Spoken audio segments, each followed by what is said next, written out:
Sea lo que usted es. Discípulo, ¿cómo puede usted decir que el sufrimiento es no existente? Yo lo veo por todas partes. Maestro, la propia realidad de uno, la cual brilla dentro de todos como el corazón, es ella misma el océano de felicidad sin mezcla.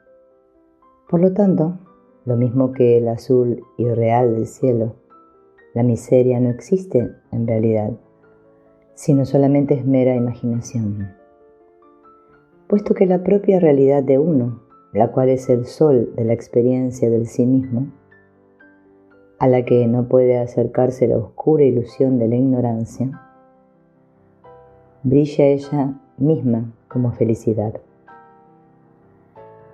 La miseria no es nada sino una ilusión causada por el sentido irreal de la individualidad.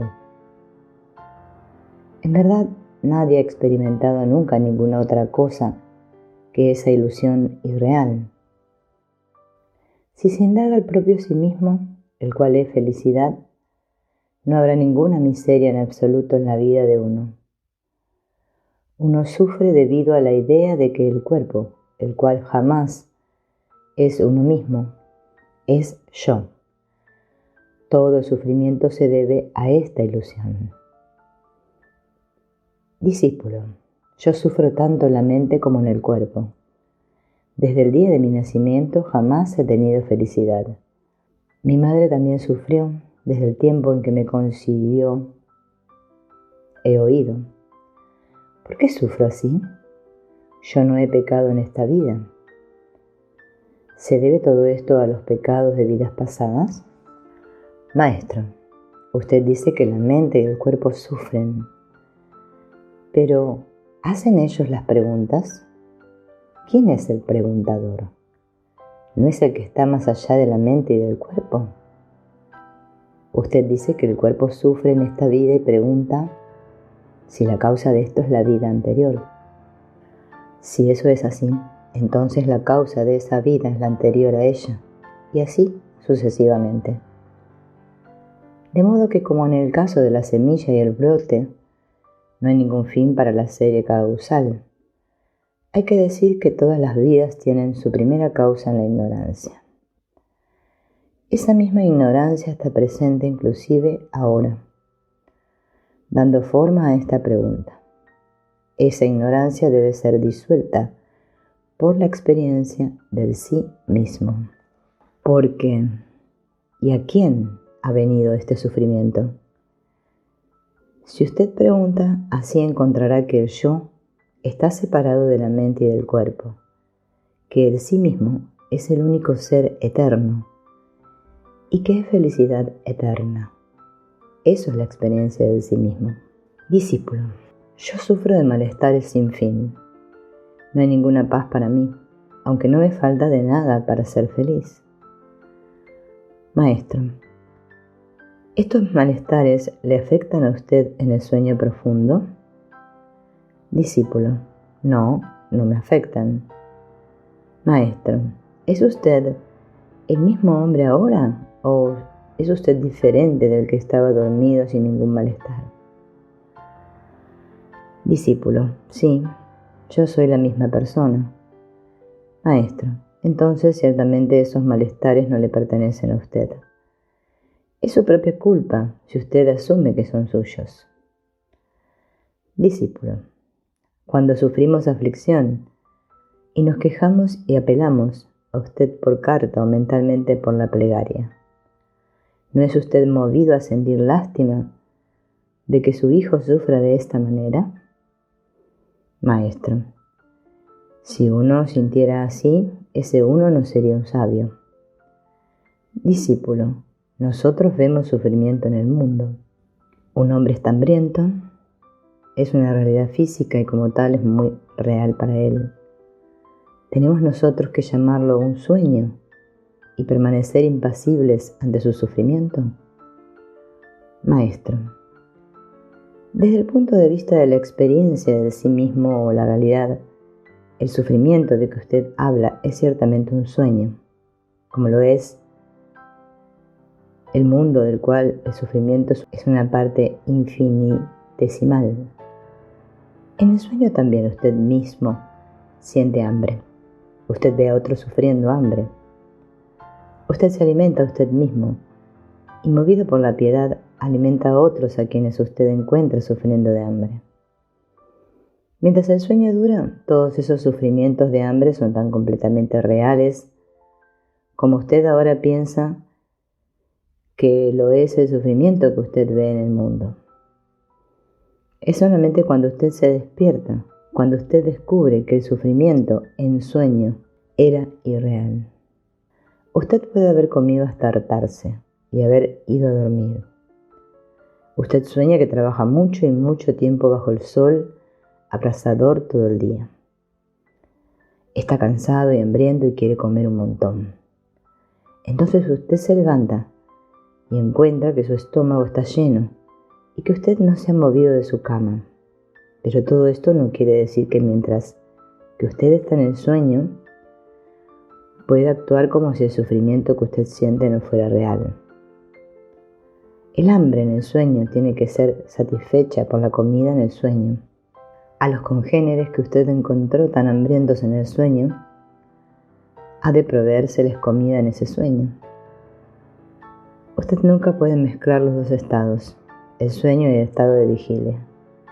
Hasta que usted alcance el estado de experiencia de sí mismo y despierte así de esta maya, usted debe hacer servicio social, aliviando el sufrimiento donde quiera que lo vea. Pero inclusive entonces usted debe hacerlo, como se nos ha dicho, sin el ego, es decir, sin el sentido de yo soy el hacedor, sino sintiendo yo soy el instrumento del Señor. Similarmente uno no debe envanecerse y pensar, yo estoy ayudando a un hombre por debajo de mí, él necesita ayuda, yo estoy en situación de ayudar, yo soy superior y él inferior. Usted debe ayudar al hombre como un medio de adorar a Dios en ese hombre. El servicio es también para sí mismo, no para algún otro.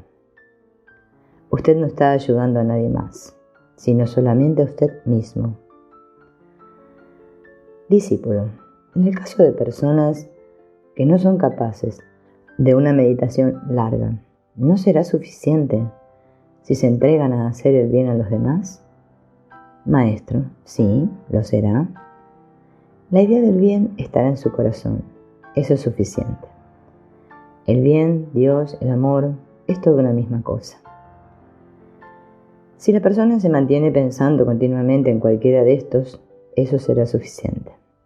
Toda meditación tiene el propósito de mantener apartados todos los demás pensamientos. Discípulo, así pues, se debe intentar aliviar el sufrimiento, inclusive si se sabe que en último recurso es no existente. Maestro, jamás ha habido y jamás habrá un tiempo en el cual todos sean igualmente felices o ricos o sabios o sanos.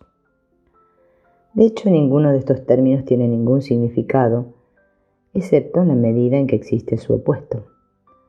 Pero eso no quiere decir que si usted se cruza con alguien que es menos feliz o más miserable que usted no se mueva a compasión o tratar de aliviarle lo mejor que pueda. Por el contrario, usted debe amar a todos y ayudar a todos, puesto que solamente de esa manera puede ayudarse a usted mismo. Cuando usted busca reducir el sufrimiento de algún hombre u otra criatura, tanto si sus esfuerzos lo logran como si no, usted está madurando espiritualmente, especialmente si tal servicio se hace desinteresadamente, no con el sentimiento egotista de yo estoy haciendo esto, sino en el espíritu de Dios está haciéndome el canal de este servicio. Él es el hacedor y yo soy el instrumento. Si se sabe la verdad de que todo lo que uno da a los demás está dándolo solamente a uno mismo, ¿quién en verdad no será una persona virtuosa y hará el acto bueno de dar a otros? Puesto que todos son el propio sí mismo de uno, quien quiera que hace algo a alguien está haciéndolo solamente a sí mismo. Discípulo, hay extensos desastres que causan ruina en el mundo, por ejemplo el hambre, la pestilencia. ¿Cuál es la causa de este estado de cosas? Maestro, ¿a quién aparece todo esto? Discípulo, eso no funcionará. Yo veo miserias por todas partes. Maestro, usted no es consciente del mundo y sus sufrimientos en su sueño profundo, pero es consciente de ellos ahora en su estado de vigilia. Continúe en ese estado en el cual usted no era afligido por ellos. Es decir, cuando usted no es consciente del mundo, sus sufrimientos no le afectan a usted. Cuando usted permanezca como de sí mismo, como en el sueño profundo, el mundo y sus sufrimientos no le afectarán. Por lo tanto, mire adentro, vea a sí mismo. Entonces habrá un fin del mundo y sus miserias. Discípulo, pero eso es egoísta. Maestro, el mundo no es externo. Debido a que usted se identifica a usted mismo erróneamente con el cuerpo, usted ve el mundo afuera y sus sufrimientos se hacen visibles para usted, pero no son reales. Busque la realidad y deshágase de este sentimiento irreal.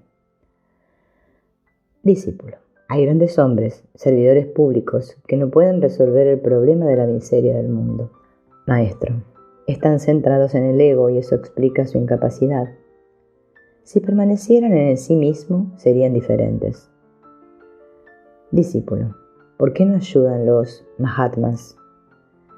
Maestro, ¿cómo sabe usted que no ayudan?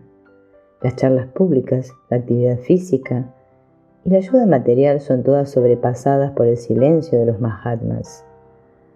Ellos hacen más que los demás. Discípulo, ¿qué tenemos que hacer para mejorar la condición del mundo? Maestro, si usted permanece libre de sufrimiento, no habrá ningún sufrimiento en ninguna parte. El trastorno ahora se debe a que usted ve el mundo externamente y también al pensamiento de que hay sufrimiento en él. Pero tanto el mundo como el sufrimiento están dentro de usted. Si usted mira dentro, no habrá ningún sufrimiento. Discípulo, Dios es perfecto, porque ha creado el mundo imperfecto. La obra participa de la naturaleza del autor. ¿Por qué aquí no es así? Maestro, ¿quién es quien hace la pregunta? Discípulo, yo, el individuo. Maestro, ¿es usted aparte de Dios para que usted haga esta pregunta? Mientras usted se considera a usted mismo el cuerpo, usted ve el mundo como externo y las imperfecciones le aparecen a usted. Dios es perfección, su obra también es perfección, pero usted lo ve como imperfección debido a su identificación errónea. Discípulo, ¿por qué sí mismo se ha manifestado como este mundo miserable?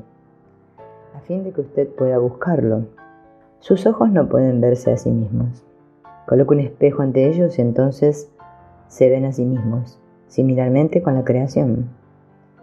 Véase usted mismo primero y entonces vea la totalidad del mundo como el sí mismo.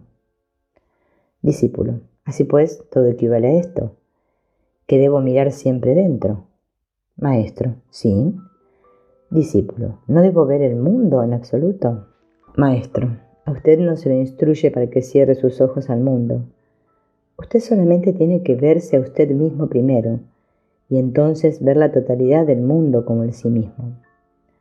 Si usted se considera a usted mismo el cuerpo, entonces el mundo parece ser externo. Si usted es el sí mismo, entonces el mundo aparece como lo absoluto. Discípulo, ¿cuál es la mejor manera de trabajar por la paz en el mundo? Maestro, ¿qué es el mundo? ¿Qué es la paz? ¿Y quién es el que trabaja por la paz? El mundo no está en su sueño profundo y forma una proyección de su mente en su estado de vigilia. Es por lo tanto una idea y nada más. La paz es ausencia de perturbación. La perturbación se debe al surgimiento de los pensamientos en el individuo, lo cual es solamente la aparición del ego desde la pura conciencia. Suscitar la paz significa estar libre de pensamientos y permanecer como la pura conciencia. Solamente si uno mismo permanece en paz, hay paz por todas partes. Discípulo. Si se plantea hacer algo que uno considera injusto y salvar con ello a alguien de un gran daño, ¿debe uno hacerlo o no? Maestro, ¿qué es injusto y qué es justo?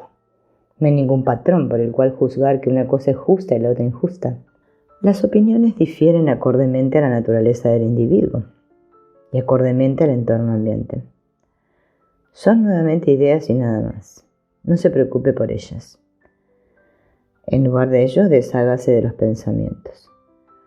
Si usted permanece siempre en lo justo, entonces lo justo prevalecerá en el mundo.